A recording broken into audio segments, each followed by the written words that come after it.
बिस्मिल्लाहिर्रहमानिर्रहीम। LOC से सिर्फ 500 मीटर के फासले पर कोटली गुजरा के मुकाम पर इस वक्त मोहम्मद काशिफ भाई, जो कि भिंबर के रहने वाले हैं, बाहर किसी मुल्क में होते हैं, उनकी तरफ से भेजे हुए अपने LOC के भाइयों के लिए, रहने वाले भाइयों के लिए पौधे यहाँ पर तकसीम उनकी जारी है। भाईजान, आपका नाम क्या है? मोहम्मद महबूब जी, कोटली गुजरा घर हैं। कोटली गुजरा में।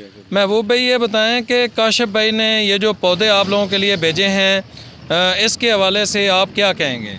जी, हम उनका बहुत शुक्रिया अदा करते हैं। बहुत बड़ी बात है कि हम बिल्कुल बॉर्डर के नज़दीक रहते हैं, तो अल्लाह ताला ने ऐसा बंदा आदमी भेजा, इससे पहले कोई आदमी इधर नहीं आया, तो हम इनके बहुत मशकूर हैं।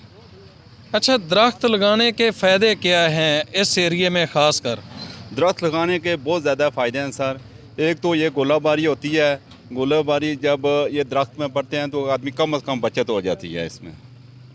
अच्छा, दूसरा ये बताएं कि ये बारिशों का सबब भी बनते हैं, शहतूत ख़ास कर आपके बकरियों के, जानवरों के चारे के हवाले से भी बेहतरीन है, ज़मीन के कटाव को भी रोकते हैं।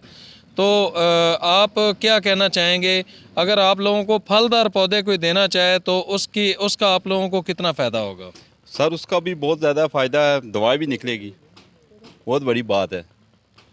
और दूसरा ये है कि आप लोगों को फल यहाँ पे मिलेगा अपनी ज़मीनों के अंदर, और उसको आप लोग अगर कोई पौधे देता है तो आगे सेल भी कर सकते हैं। जी जी हाँ, बिल्कुल, फिर तो तकरीबन रोज़गार बन जाता है हमारा।